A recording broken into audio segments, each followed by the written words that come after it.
we're told to do that. If we see a brother going to hell, the word says snatch him from hell. That guy might want to go to hell, but he's not going today if we snatch him from there. When he really realizes what he missed, he's going to come and hug your neck and say, bless you. All right? It's God's will. We need to open our minds and open our hearts, open our eyes, open our ears, and we need to hear what God is saying to us. Because He has, there's people everywhere that need Him. And we have what He needs. Another thing about running your race, Jesus, when He run His, there's not a man on the face of the earth that hasn't, between the race and the calling, that the enemy hasn't come in and tried to snuff them out. And this is what really ministered to me. Along the lines of saying, I had breath, it's not my time yet. Well, this is something else I'm beginning to hear. God's got a call on your life, right? Yeah. What's the enemy's job in all this? All he wants to do is keep you from making that, to reaching that call and accomplishing what God has for you. The first example I'm going to give you is Moses. Let's go there in Exodus 16.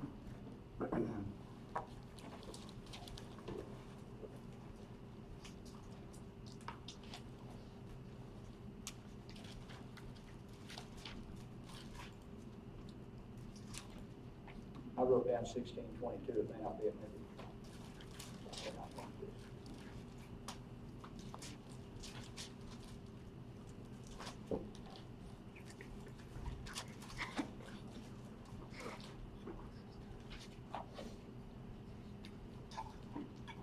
Nope, I wrote down the wrong thing.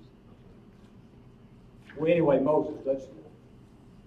When Moses was born, before he was born, the new king of Egypt, or the new Pharaoh, the people were growing, lots of people, and this Pharaoh didn't know about Joseph. It wasn't, he didn't know that Joseph, what his part was, and what he played with Egypt, and that the children of Israel, what he had to do with them. So anyway, he seen the population of the Israelites growing to the point that he was fearful that if they got big enough, they could just say no and stop them in their tracks. In other words, they were so big and so many of them that there's no way that the Egyptians could control them. So there was a mandate that went out, and all the midwives were supposed to, whenever the women of Israel were giving birth, if it was a boy, they was to kill it, and if it was a girl, they was to let it live. Well, Moses was one of those, but he escaped because the midwives feared God and they wouldn't do this. So here, the Pharaoh, he put out the word to kill everybody, all the kids that was under 2 years, all male children under 2 years of age. Well, Moses, when he was born, they put him in a basket and in the river, and he was floating around in the reeds. And of course, Pharaoh's daughter was there to bathe, and she heard him, so she took him in. Well, the enemy before that was trying to eliminate his life. He had a call on his life. He had a race to run, and the enemy wanted to take him out. Yeah. And that's the case. Not only then, but whenever he fought, and when he saw the two Israelites fighting, and he killed the one was fighting. Anyway, he killed the man, protecting them. Yeah. We had to flee because now the Pharaoh was wanting to kill him. Yeah. So he fled. And so the enemy was trying to put a stop to him. If he would have put a stop to him, well, the Egyptians might still be the Israelites might still be in Egypt. But he was to deliver them. He was part of God's plan. Yeah. Joseph. We all know the story about Joseph. His brothers, they hated him. He had a dream. They was going to bow down, they was going to worship him. Well, that might make me a little mad too if my siblings, if they told me that they was going to, I might have that same attitude. Well, anyway, they didn't succeed in killing him, but they told his dad that they did. But anyway, they sold him into slavery. Well, what happens? Well, when he goes to Egypt, he's in the Pharaoh's house. He has favor. Well, the man grows, and then the next thing you know, Pharaoh's wife is wanting to have a little fun with him, and he wasn't going to have nothing of it. So, you know, and he got thrown in prison. The enemy tried to take him out. Yeah. The enemy didn't succeed. You know, we can let the enemy succeed in our life, and that's by giving up. But if you're born again and you have a call on your life, that would be the stupidest thing we could ever do is give up. Really stop and think about it. It really would. You're cutting your own throat. Yeah. Because the enemy is serious about keeping you out of the kingdom of heaven. Amen. We have another example. Abraham, you know, he changed a lot of course. He changed course. You know, these guys, they said, yes, Lord, you know, God spoke to him and said, follow me. I want you to go so-and-so and so-and-so. And so they uprooted and they did. And many a times that they was on their trips and their journeys, the Lord would intervene and come to them in a dream and say, hey, I want you to go over here instead of here. And for whatever reason, purpose, but it was because there was harm, would have been harm in their way, so God will keep you from harm. Sometimes he'll tell you to take another way. And sometimes he'll take you another way just so you will encounter somebody that you minister to. So God will watch out for you both ways. He has a purpose and a design and a plan, and he wants us to carry that out, because when we do the things that God has directed us to do and the things that are in our heart, he will honor that, and it will bring glory and honor to him, not us. We're just a vessel he pours out through. And so we just really need to keep that in mind, that, you know, hey, we're here for a reason and purpose, and it's not to grab none of the glory, it's because he will glorify you. If you glorify him, you honor him, he will lift you up. And it's awesome when somebody lifts you up and puts you in a high place, and it's not you that got yourself. We have another example, and this is Jesus. Go to Matthew 2.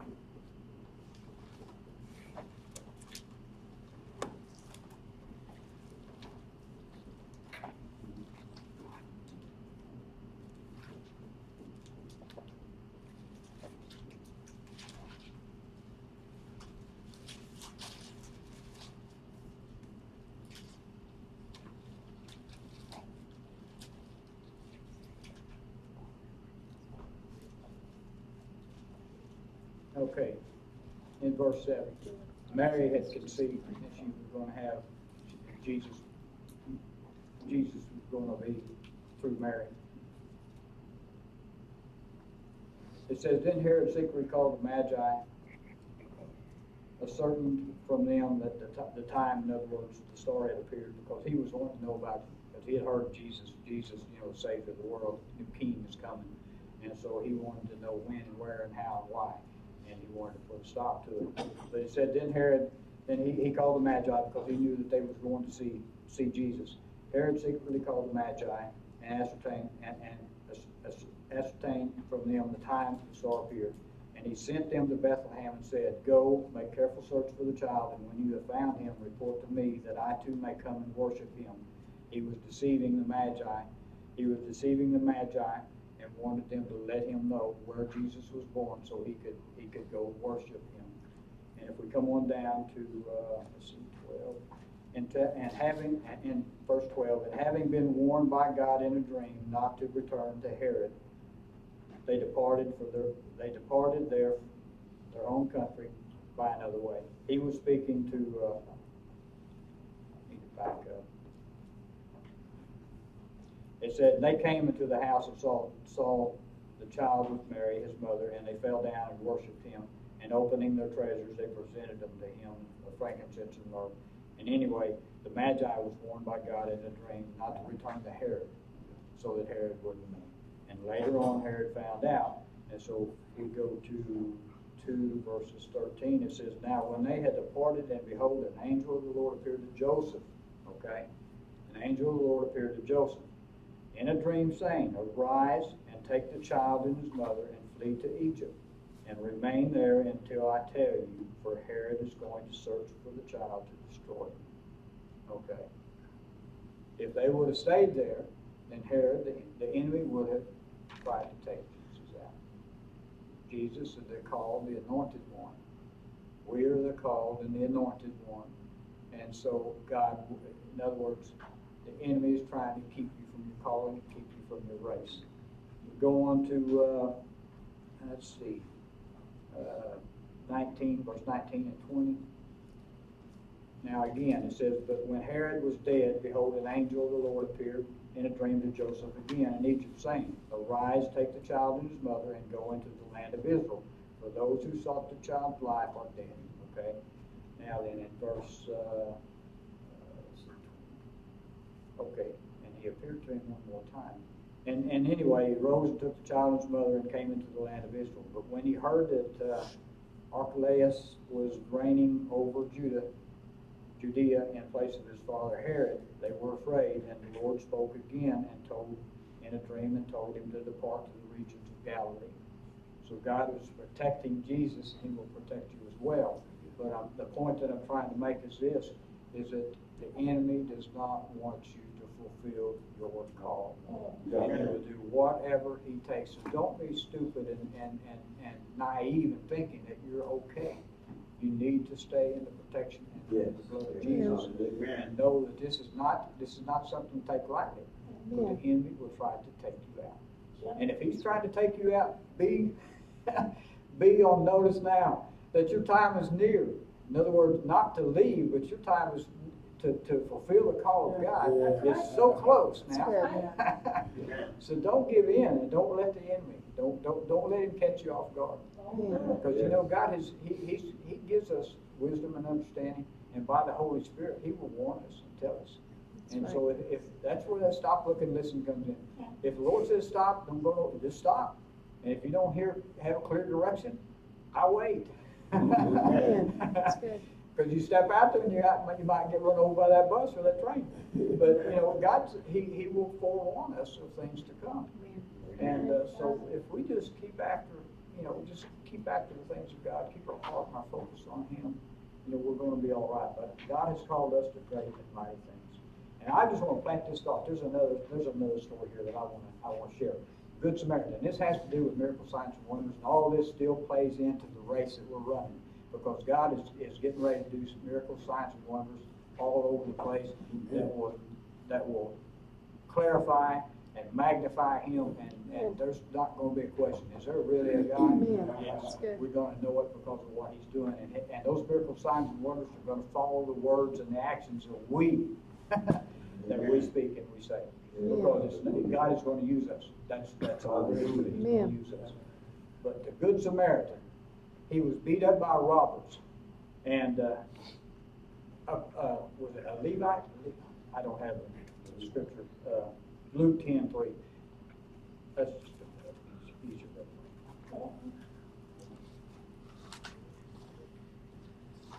Have I got time for this?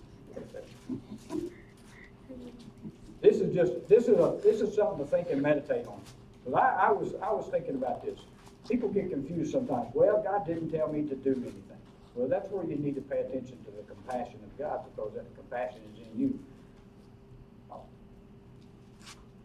Luke 10, verse 3. I'll get there in a minute. Okay. No.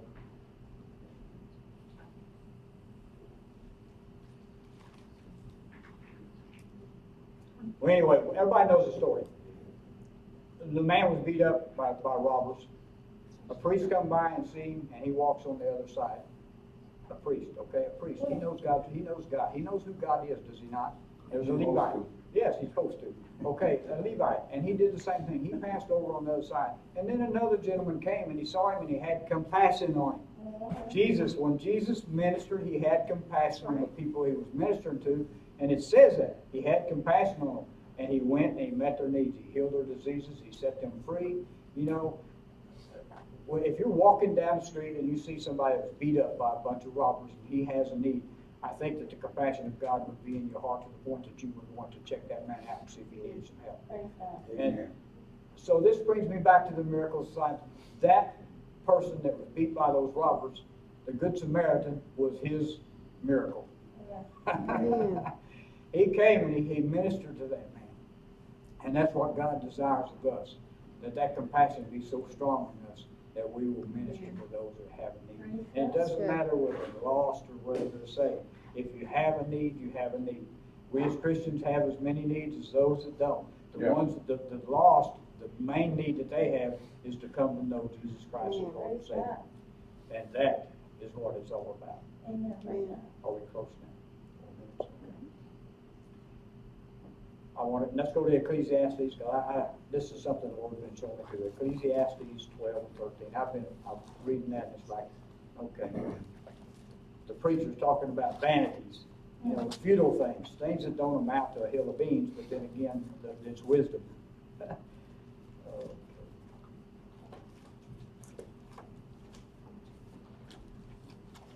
Verse 13, I'm going to read it and then I'll read it again. It says, the conclusion, when all has been heard, is fear God and keep His commandments, because this applies to every person. There's not a person excluded from this, lost or saved. God's commandment applies to every person. You back up, and it says, the words of wise men are like goads, and masters of these collections are like well-driven nails. They are given by one shepherd. The words of God are delivered by the word is God's word that's delivered by one shepherd. But beyond this, my son, be warned. The writings of many books are endless, and excessive devotion to books is wearing to the body. And then it goes on to say again, the conclusion, when all is heard, is fear God and keep His commandments, because this applies to everyone. Amen. It doesn't matter. Listen and obey. Obedience is better than sacrifice. And come pertaining to your calling or your race, your calling may be just as simple as God speaking to you and saying, go over here and do this. It may not be a specific laying on the hands or ministry of tongues or whatever, or the ministry gifts of the Spirit, or the callings of ministry. It may not be any of those things. It may just be simply listening and obeying. And if He finds a vessel that will listen and obey Him in everything He speaks to them, it's no different than tithing and everything else. He is going to bend over backwards to get you what you need to do, what you got to do. And He's going to accomplish it through you. If He can get it through you, He's going to get it to you. And I think that's an attitude we need to have in life, that, hey, I surrender to Him, and God Almighty is my director. He was going to show me where to go. And I've got it in my heart that if He speaks to me and says, I need to do this, I'm going to do it. I am going to do it. Amen. So just be encouraged. The enemy is going to try to take you out because he does not want you to accomplish the things of God. And he's working overtime and fiercely trying to do and scare and keep you from your calling. But be encouraged. God is not mocked. He will accomplish what He says He'll accomplish. He'll do what He says He'll do, and He'll do it exceedingly abundantly above and beyond what you ever think or imagine. That's right. Amen. I want to thank everybody that tuned in this evening on social media and everything. And the Rock Church is good ground. If you want to give into this ministry, you can go online and get the information there and give. We appreciate you tuning in. Next week, Pastor Billy Joe will be back, I think. And I'm not Pastor Billy Joe. I hope that I did okay. But I just say to each one of you out there, be encouraged. God is a loving God. He cares about you. He wants you to accomplish all that He set before you, and He will help you to accomplish that in Jesus' precious name. Amen. Amen. Hold on.